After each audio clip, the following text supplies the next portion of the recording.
সকালটা যদি সুন্দর হয়, ভালো হয়, পুরো দিনটা কিন্তু ভালো কাটে। আলহামদুলিল্লাহ, নতুন একটি সকাল পেলাম। বন্ধুরা, তোমাদেরকে আমার একটা নতুন ব্লগে ওয়েলকাম করছি। 2 দিন রোদে দেখা পেলাম, আজকে আবার সেই বৃষ্টি মুষলধারে। তো এই বৃষ্টির মধ্যে নিজেকে টাইম দেওয়া আমার কাছে একটা মেডিসিনের মতো। তোমরা কি মনে করো? ছোট্ট করে কমেন্টস করে জানিও। ব্রেকফাস্টে মেয়েকে ওয়াফেল বানিয়ে দিলাম, তো ওর জন্য ওয়াফেল রেডি করছি। আর আমরা খেয়েছি, ব্রেকফাস্ট শেষ করে ফেলেছি। তারপরে ওকে নাস্তা দিয়ে এদিকে ঘর গোছাতে চলে আসবো। এক এক করে সব ঘরগুলো এখন ক্লিন করব, দেন খালা চলে আসবে। আর এর আগে তোমাদের সাথে শেয়ার করেছিলাম কিছু ফুল আমি ধুয়েছি, সেই ফুলগুলো শুকিয়েছে, সেগুলো জায়গা মতো রাখবো। আর জানো তো, এই বৃষ্টির জন্য কাপড় যেন শুকাতেই চাচ্ছে না, অনেক কাপড় জমে গেছে। তারপরেও কিছু কাপড় আবার ওয়াশিং মেশিনের ভিতরে আছে, ভাবলাম যে একটু একটু করে ধুয়ে ফেলি, নয়তো জমাতে গেলে আরও অনেক হয়ে যাবে। তো এখন ওয়াশিং মেশিনে কিছু কাপড় দিয়েছি, আর লিকুইড ডিটারজেন্টটা দিয়ে ওয়াশিং মেশিন চালু করে দেন আমি অন্য কাজে চলে যাব। এভাবেই কিন্তু এক হাতে কাজগুলো সামলাতে হয়। আমাদের জীবন কত সংক্ষিপ্ত, তাই না?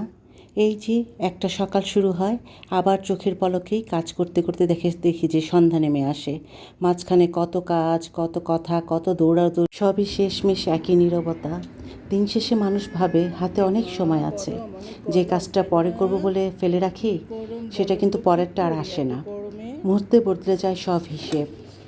আমার খুবই পছন্দের একজন কন্টেন্ট ক্রিয়েটর রুমানা আপু না ফেরার দেশে চলে গেলেন।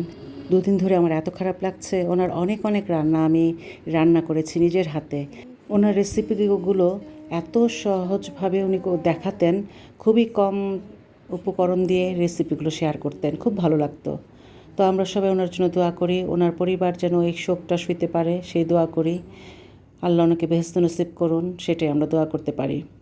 এক এক করে ফুলগুলো সব জায়গা মতো রেখে দিচ্ছি। যে কোনো ডেকোরেশন চেঞ্জের ক্ষেত্রে সবসময় কিন্তু সবই যে নতুন প্রোডাক্ট কিনতে হবে সেটা কিন্তু সম্ভবও হয় না, কেনাও যায় না। যারা প্রমোশনাল ভিডিওগুলো করে সেটা আলাদা ব্যাপার, কিন্তু আমরা যারা নর্মাল ঘর সাজাই, আমাদের ঘরে থাকা যে জিনিসগুলো সেটাই একটু ধুয়ে ক্লিন করে আবার এদিক সেদিক করে একটা জায়গা পরিবর্তন করে কিন্তু আমরা অনেকটা চেঞ্জ আনতে পারি। আমার ফ্রেন্ডরা বা আমাকে ইনবক্সে আমার আত্মীয়স্বজন অনেকেই বলে যে আমি একা হাতে এত কাজ কীভাবে করি।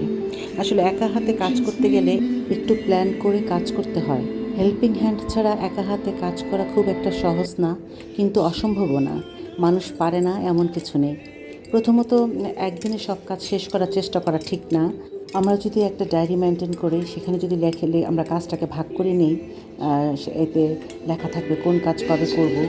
তো কাজ ভাগ করে নিতে হয়। যেমন আজকে মনে করলে যে ডাইনিং রুমটা তুমি পরিষ্কার করলে, কালকে ওয়াশরুম পরিষ্কার করলে, আরেকদিন হয়তো ড্রয়িং রুমটা পরিষ্কার করলে, বা এক সপ্তাহ পর পর 2টা করে ফ্যান পরিষ্কার করলে, এরকম করে কাজ ভাগ করে নিলে কাজটা অনেক সহজ হয়ে যায়। আর আজকের কাজ কালকের জন্য ফেলে রাখতে হয় না। এই যে খাওয়া দাওয়ার পরে আমার বুতুনকে নিয়ে আমি শুয়ে আছি। আজকে এখান থেকে বিদায় নিচ্ছি। ভালো থেকো সবাই। আল্লাহ হাফেজ, টাটা।